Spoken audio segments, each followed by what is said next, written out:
Hello दोस्तों, आइए समझते हैं ऑक्सीकरण अपचयन की अवधारणाएं। ठीक है, इंग्लिश में इसे कहते हैं कॉन्सेप्ट ऑफ ऑक्सीडेशन रिडक्शन। ठीक है, देखिए ऑक्सीकरण अपचयन की अवधारणा के आधार पर इसे कितने वर्गों में बांटते हैं? तो दो वर्गों में। एक होता है इलेक्ट्रॉनिक अवधारणा, दूसरा होता है ऑक्सीकरण संख्या अवधारणा। ठीक है, तो सबसे पहले समझेंगे कि इलेक्ट्रॉनिक अवधारणा क्या होता है। ठीक, तो देखिए इलेक्ट्रॉनिक अवधारणा के अंदर इलेक्ट्रॉनों का त्याग किया जाता है या इलेक्ट्रॉनों का ग्रहण किया जाता है। ठीक है ना, ग्रहण किया जाता है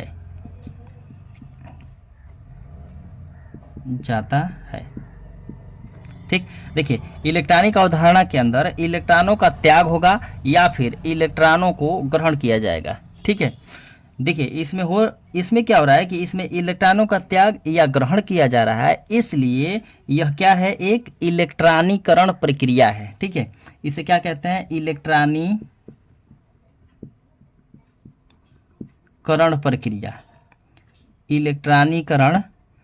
प्रक्रिया कहते हैं। ठीक, इलेक्ट्रॉनिक प्रक्रिया कहते हैं। ठीक है, देखिए इलेक्ट्रॉनिक अवधारणा को यानी इलेक्ट्रॉन त्याग करने या इलेक्ट्रॉनों को ग्रहण करने के आधार पर इसे कितने वर्गों में बांट देते हैं? तो दो वर्गों में बांटते हैं। ठीक है, एक होता है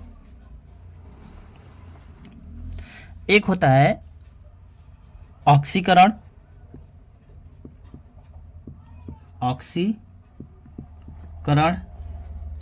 और दूसरा होता है अपचयन।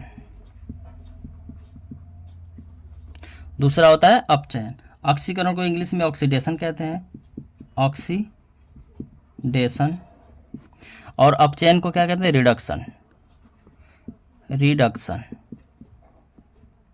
ठीक, तो देखिए सबसे पहले हम लोग समझेंगे कि ऑक्सीकरण क्या होगा, उसके बाद समझेंगे कि अपचयन क्या होता है। ठीक है, तो देखिए ऑक्सीकरण में क्या होता है और अपचयन में क्या होता है। देखिए सबसे पहले समझते हैं कि ऑक्सीकरण में होता क्या चीज़ है। ठीक है, तो देखिए ऑक्सीकरण में इलेक्ट्रॉनों का क्या किया जाता है? दान किया जाता है। ठीक है, इलेक्ट्रॉनों का क्या किया जाएगा? दान किया जाएगा, यानी किसी तत्व, परमाणु या आयन द्वारा इलेक्ट्रॉनों का क्या करेंगे? दान करेंगे। ठीक है, इसमें इलेक्ट्रॉनों का दान या इसको क्या कहते हैं? त्याग किया जाता है। ठीक है ना, त्याग किया जाता है। ठीक, और अपचयन में क्या होता है कि अपचयन में इलेक्ट्रॉनों को ग्रहण किया जाता है। ठीक, इलेक्ट्रॉनों को ग्रहण किया जाता है।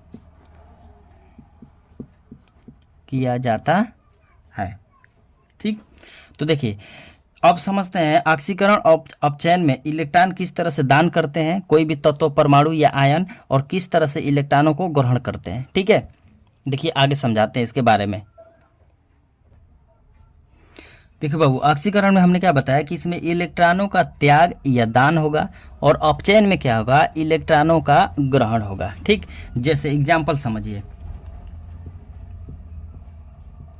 जैसे मान लीजिए सोडियम परमाणु Na, सोडियम परमाणु जो होता है अपना एक इलेक्ट्रॉन किसी दूसरे परमाणु को दान कर देता है, यानी देता है, तो दे करके किस में बदल जाता है? तो Na+ में। ठीक है, कोई भी परमाणु जब अपना इलेक्ट्रॉन किसी दूसरे परमाणुओं को दान करता है या देता है तो उसके ऊपर आवेश आ जाते हैं पॉजिटिव। ठीक है ना, उसके ऊपर प्लस आवेश आ जाते हैं। और जो परमाणु है अपना इलेक्ट्रॉन जो है किसी दूसरे परमाणु से क्या करते हैं? ग्रहण कर लेते हैं या लेते हैं, तो उनके ऊपर निगेटिव चार्ज आ जाते हैं, यानी माइनस चार्ज आते हैं। ठीक है, तो देखिए सोडियम परमाणु अपना एक इलेक्ट्रॉन दान किया, प्लस में बदल गया। ठीक है, ठीक उसी प्रकार मैग्नीशियम Mg जो होता है 2 इलेक्ट्रॉन क्या करता है? वो दान करता है, ये दान करके किस में बदल जाएगा? Mg पे 2 प्लस में। ठीक है, ठीक उसी प्रकार समझिए, जैसे मान लीजिए कापर है, Cu है, इसके ऊपर एक प्लस आवेश है। प्लस का मतलब क्या हुआ कि ये पहले से ही एक इलेक्ट्रॉन जो है किसी दूसरे परमाणु को दान कर दिया है, वो दान करके एक बार इसके ऊपर प्लस आवेश आ गए हैं। अगर मान लीजिए कि यह एक इलेक्ट्रॉन और किसी दूसरे परमाणु को दान कर देता है तो कापर के ऊपर कितने प्लस आवेश आएंगे? तो कापर के ऊपर प्लस आवेश आ जाएंगे 2, तो Cu पे कितने आवेश हो जाएंगे? 2 आवेश हो जाएंगे। ठीक है, ठीक उसी प्रकार समझिए, जैसे मान लीजिए Pb, ये लेड है, ठीक, इसके ऊपर हमने आवेश लिखा है 2+। 2+ का मतलब क्या है कि ये पहले से 2 इलेक्ट्रॉन किसी दूसरे परमाणु को दान किया है। ठीक है, अगर यही 2 इलेक्ट्रॉन अगर किसी और को दान कर देता है तो Pb के ऊपर कितने आवेश आ जाएंगे, तो Pb के ऊपर आवेश आ जाएंगे 4+। ठीक, कितने आवेश आ जाएंगे, 4+। तो ऑक्सीकरण संख्या में क्या होता है कि इलेक्ट्रॉनों का दान किया जाता है। ठीक है, तो ऑक्सीकरण संख्या किसे कहेंगे कि किसी तत्व या परमाणु या आयन द्वारा इलेक्ट्रॉनों का दान किया जाता है तो उस परमाणुओं का क्या कहलाता है, ऑक्सीकरण कहलाता है। ठीक है, देखिए अपचयन में समझिए, अपचयन में क्या होता है कि इसमें इलेक्ट्रॉनों को ग्रहण किया जाएगा। ठीक, इसमें इलेक्ट्रॉनों का ग्रहण किया जाएगा। जैसे मान लीजिए कोई भी परमाणु है, जैसे मान लीजिए Cl है। ठीक है, Cl परमाणु जो है एक इलेक्ट्रॉन क्या करता है, ग्रहण करता है। ठीक है, जब एक इलेक्ट्रॉन ग्रहण करेगा तो किस में बदल जाएगा, तो Cl पे माइनस में। ठीक है, जो परमाणु में इलेक्ट्रॉन ग्रहण करते हैं वो माइनस में बदल जाते हैं और जो परमाणु में इलेक्ट्रॉन दान करते हैं वो प्लस में बदल जाते हैं। ठीक है, तो ये एक इलेक्ट्रॉन ग्रहण किया है। ठीक है, लिया है किसी से, देखिए यहाँ से निकाल रहा था सोडियम परमाणु एक इलेक्ट्रॉन, तो यहाँ पे माइनस लगा है। ठीक है, ये ले रहा है तो यहाँ पे क्या लिखेंगे, प्लस लिखेंगे। ठीक है, प्लस एक इलेक्ट्रॉन ग्रहण किया है, Cl में क्या होगा, माइनस में बदल जाएगा। एक इलेक्ट्रॉन ग्रहण करेगा तो एक ही बार माइनस लिखेंगे। ठीक है, जैसे मान लीजिए आपका हो गया सल्फर, यस हो गया। ठीक, सल्फर जो होता है 2 इलेक्ट्रॉन क्या करता है, ग्रहण करता है। 2 इलेक्ट्रॉन जब ग्रहण करेगा तो सल्फर के ऊपर आवेश कितना आ जाएंगे, तो 2 माइनस आ जाएंगे। ठीक है, ठीक उसी प्रकार मान लीजिए नाइट्रोजन है, N। नाइट्रोजन परमाणु जो होता है 3 इलेक्ट्रॉन किसी दूसरे परमाणु से ग्रहण करता है तो नाइट्रोजन के ऊपर कितने आवेश आ जाएंगे, तो 3 माइनस आवेश आ जाएंगे। ठीक, 3 माइनस आवेश आ जाएंगे। ठीक, मान लीजिए उसी प्रकार सेम टू सेम, जैसे मान लीजिए आपको हम यहाँ पे लिख दे रहे हैं, जैसे मान लीजिए Sn है, Sn पे 4+ है। ठीक, 4+ है। 4+ का मतलब क्या हुआ, ध्यान से समझिए। यहाँ पे 4+ का मतलब क्या हुआ कि ये Sn जो है 4 इलेक्ट्रॉन किसी दूसरे परमाणु को दिया है, तब जाकर के इसके ऊपर 4+ आवेश आए हैं, पॉजिटिव। ठीक है, अगर मान लीजिए कि अगर यही Sn जो है अगर 2 इलेक्ट्रॉन किसी दूसरे परमाणु से ग्रहण कर रहा है, 2 इलेक्ट्रॉन किसी दूसरे परमाणु से ये ग्रहण कर लिया। ठीक, 2 इलेक्ट्रॉन किसी दूसरे परमाणु से अगर ग्रहण करेगा तो इसके ऊपर आवेश कितने होंगे। ठीक, देखिए 4 इलेक्ट्रॉन दिया है, ठीक, और 2 इलेक्ट्रॉन ले लिया वापस, तो इसके ऊपर आवेश कितने हो जाएंगे, तो 2+ आवेश हो जाएंगे। ठीक, क्योंकि 4 इलेक्ट्रॉन दिया था और फिर 2 इलेक्ट्रॉन ले लिया है तो इसके ऊपर आवेश कितने हो जाएंगे, 2 आवेश हो जाएंगे। ठीक है, ठीक, समझ में आया इतना। देखिए उससे इसी तरह से समझिए, मान लीजिए ऑक्सीजन हो गया। ऑक्सीजन जो है 2 इलेक्ट्रॉन किसी दूसरे परमाणु से क्या करता है, ग्रहण करता है। तो 2 इलेक्ट्रॉन अगर ये ग्रहण करेगा तो ऑक्सीजन के ऊपर आवेश कितने हो जाएंगे, तो 2 माइनस आवेश हो जाएंगे। ठीक, इतना समझ में आ गया। तो देखिए ये था इलेक्ट्रॉनिक अवधारणा। अब समझते हैं ऑक्सीकरण संख्या अवधारणा के बारे में कि ऑक्सीकरण संख्या अवधारणा क्या होता है। ठीक है, तो चलिए बाबू समझते हैं कि ऑक्सीकरण संख्या अवधारणा क्या होता है। ठीक है, इंग्लिश में से कहते हैं ऑक्सीडेशन नंबर कॉन्सेप्ट कहते हैं। आपको इलेक्ट्रॉनिक कॉन्सेप्ट आपको समझा दिए थे, अब समझते हैं ऑक्सीकरण संख्या अवधारणा। ठीक है, तो देखिए ऑक्सीकरण संख्या अवधारणा में होता क्या है कि इसमें ऑक्सीकरण संख्या में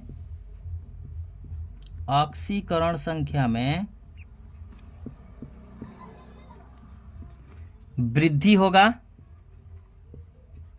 या ऑक्सीकरण संख्या में क्या होगा, आपका कमी होगा। ठीक है ना। ऑक्सीकरण संख्या अगर आप लोगों ने नहीं पढ़ा है तो वीडियो अपलोड है, अब जा करके देख लीजिए कि ऑक्सीकरण संख्या ज्ञात करने के नियम क्या होते हैं और ऑक्सीकरण संख्या कैसे निकाली जाती है या ज्ञात की जाती है। ठीक है, तभी आपको ये कॉन्सेप्ट जो है क्लियर होगा। ठीक, तो देखिए इसमें ऑक्सीकरण संख्या में होता क्या है कि इसमें वृद्धि होगा या फिर क्या होगा, कमी होगा। ठीक है, तो देखिए ऑक्सीकरण संख्या के वृद्धि या कमी के आधार पे इसे भी हम लोग कितने वर्गों में बांटते हैं, तो 2 वर्गों में बांटते हैं। ठीक है, तो देखिए इसे भी कितने वर्गों में बांटेंगे, 2 वर्गों में। तो एक होता है ऑक्सीकरण होगा, ऑक्सीकरण को ऑक्सीडेशन कहते हैं, ऑक्सीडेशन। और एक होता है रिडक्शन यानी अपचयन, अपचयन इंग्लिश में रिडक्शन, रिडक्शन। ठीक है, एक ऑक्सीकरण होगा और एक होगा रिडक्शन यानी अपचयन होगा। ठीक है, तो ऑक्सीकरण क्या होता है इसमें कि देखिए इसमें होता क्या है कि इसमें तत्व, परमाणु, अणु या आयन में धनात्मक ऑक्सीकरण संख्या में क्या होगा, वृद्धि होगा, और ऋणात्मक ऑक्सीकरण संख्या में क्या होगा, कमी होगा। ठीक है, यानी ऑक्सीकरण संख्या में तत्व, परमाणु, अणु या आयन के धनात्मक ऑक्सीकरण संख्या में वृद्धि होगा। ठीक है, जो धनात्मक होगा, धनात्मक ऑक्सीकरण संख्या जो होगी, ऑक्सीकरण संख्या, इसमें क्या होगा, वृद्धि होगा। ठीक, और ऋणात्मक ऑक्सीकरण संख्या में, ऋणात्मक ऑक्सीकरण संख्या में कमी होगा। ठीक है, तो देखिए समझते हैं कि धनात्मक ऑक्सीकरण संख्या में वृद्धि कैसे होता है और ऋणात्मक ऑक्सीकरण संख्या में कमी कैसे होता है। जैसे मान लीजिए एग्जाम्पल समझिए, जैसे दिया है मान लीजिए जेड एन पे दिया है 0। ठीक है, एरो के बाद आ गया आपका जेड एन पे कितना आवेश, तो 2 प्लस आवेश आ गया।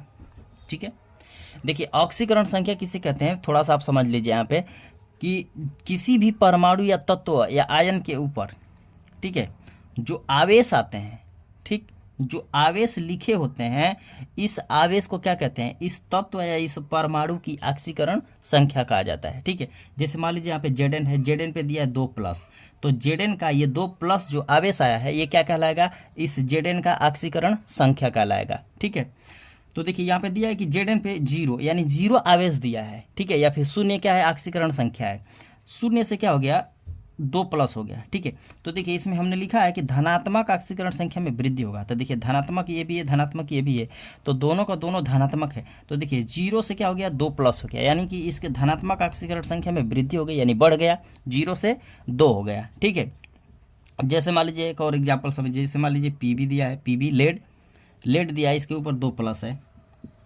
ठीक है, इसके ऊपर 2 प्लस है, और 2 प्लस से क्या हो गया, पीबी पे 4 प्लस हो गया। ठीक, तो देखिए 2 प्लस था, 2 प्लस से कितना प्लस हो गया, 4 प्लस हो गया, तो इसकी ऑक्सीकरण संख्या में वृद्धि हुआ। ठीक, ठीक उसी प्रकार समझिए, मान लीजिए आपका दिया है मैग्नीशियम, यहाँ पे दिया है Mg। ठीक, एरो के बाद दिया है MgO दिया है। ठीक है, तो देखिए यहाँ पे Mg के ऊपर कोई आवेश नहीं है, तो आप क्या मान लेंगे कि 0 आवेश है। ठीक है, यानी इसकी ऑक्सीकरण संख्या आप क्या मान लेंगे, 0 मान लेंगे। ठीक है, अब इसकी ऑक्सीकरण संख्या कितनी आएगी, तो देखिए इसमें ना दिया नहीं है, तो इसमें निकालेंगे आप, किसका निकालेंगे, मैग्नीशियम का। तो मैग्नीशियम के निकालने के लिए क्या करेंगे आप, जैसे देखिए ऑक्सीकरण संख्या कैसे निकालते हैं, जिस तत्व का निकालना रहता है उसी के बराबर x मानते हैं। मान लीजिए हमको निकालना है MgO में, तो Mg के बराबर x मान लेंगे आप, प्लस ऑक्सीजन की ऑक्सीकरण संख्या कितनी होती है, तो -2 होता है, इक्वल क्या रख देते हैं, 0 रख देते हैं। ठीक है, तो देखिए यक्स माइनस प्लस माइनस का 2 हो जाएगा, इक्वल कितना हो जाएगा, 0 हो जाएगा, तो यक्स बराबर कितना आ जाएगा, +2 आ जाएगा। ठीक है, तो यक्स बराबर +2 आ गया, यक्स बराबर क्या माने थे आप, Mg माने थे, तो Mg बराबर कितना रख देंगे आप, +2।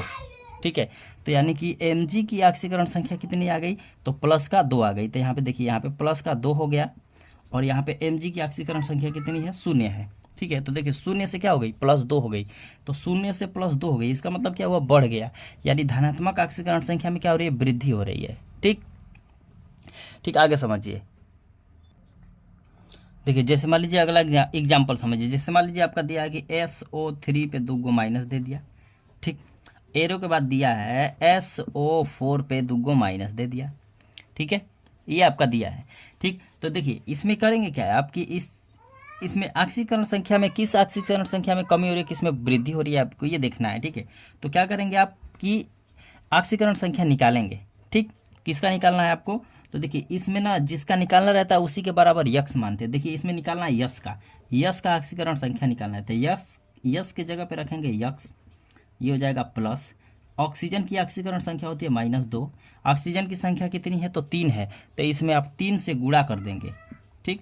इक्वल इक्वल कितना रखा जाता है, देखिए सभी परमाणुओं के योग के बराबर रख दिया जाता है 0, लेकिन जब कोई आवेश दिया है पहले से ही तो शून्य के स्थान पर रख देते हैं आवेश को, तो यहाँ पे आवेश दिया है -2, तो यहाँ पे रखेंगे -2 रख देंगे, ठीक है। तो देखिए ये हो जाएगा आपका यक्स प्लस माइनस माइनस हो जाएगा, 3 दूना 6 हो जाएगा, इक्वल कितना हो जाएगा -2 हो जाएगा, ठीक है।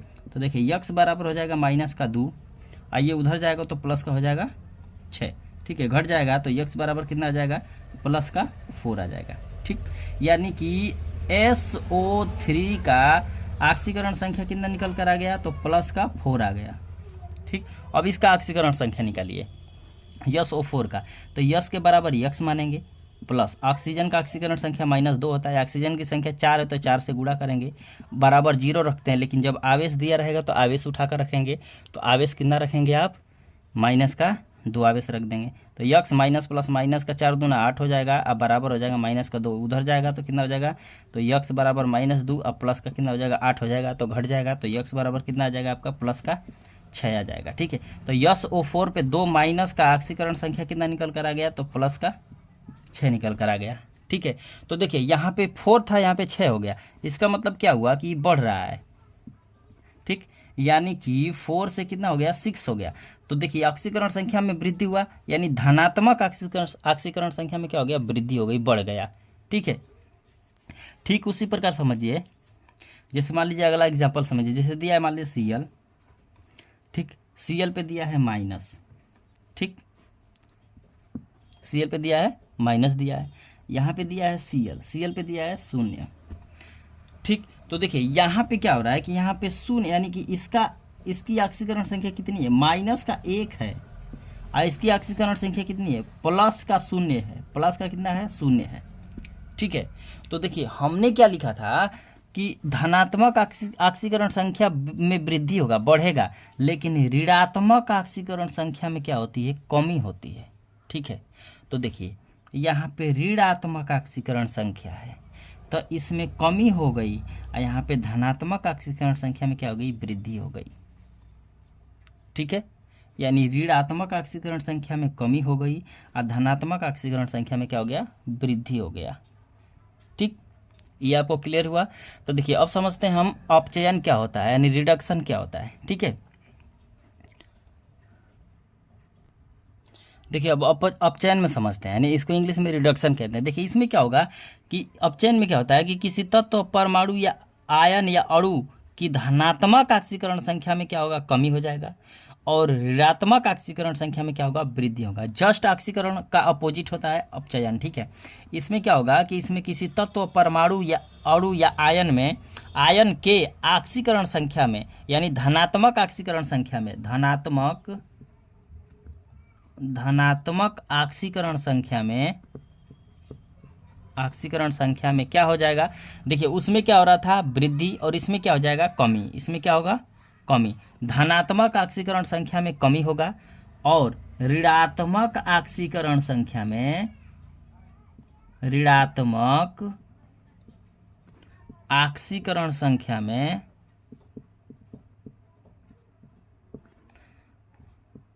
यहाँ पे धनात्मक में कमी हो रहा है तो ऋणात्मक में क्या हो जाएगा वृद्धि होगा, ऋणात्मक में वृद्धि। और ऑक्सीकरण में क्या हो रहा था कि धनात्मक ऑक्सीकरण संख्या में वृद्धि हो रहा था और ऋणात्मक ऑक्सीकरण संख्या में कमी हो रहा था, लेकिन अपचयन में क्या होगा कि धनात्मक ऑक्सीकरण संख्या में कमी होगा और ऋणात्मक ऑक्सीकरण संख्या में क्या होगा वृद्धि होगा, ठीक है। जैसे एग्जाम्पल समझिए, जैसे मान लीजिए दिया है आपका, जैसे समझते हैं, जैसे दिया Fe, ठीक, Fe दिया है, Fe के ऊपर दिया है 3 प्लस दिया है, एरो के बाद दिया है Fe पे 2 प्लस दिया है, ठीक है। तो देखिए हमने क्या लिखा है कि धनात्मक ऑक्सीकरण संख्या में कमी होगी, तो देखिए ये धनात्मक ऑक्सीकरण संख्या है, ठीक, इसके ऊपर आवेश कितना है, यानी धनात्मक ऑक्सीकरण संख्या कितना दिया, 3 दिया है, 3 ऑक्सीकरण संख्या है, यहाँ पे हो गई 2 ऑक्सीकरण संख्या। ठीक है, तो 3 से 2 हो गया, यानी कि घट गया, घटा है कितना, तो 1 की कमी हो रही है इसके अंदर। ठीक है, तो धनात्मक ऑक्सीकरण संख्या में क्या होता है, कमी होता है, और ऋणात्मक ऑक्सीकरण संख्या में क्या होगा, वृद्धि होगा। ठीक है, देखिए धनात्मक ऑक्सीकरण संख्या में कमी हो गई, 3 से क्या हो गया, 2 हो गया। ठीक है, देखिए दूसरा एग्जाम्पल समझिए।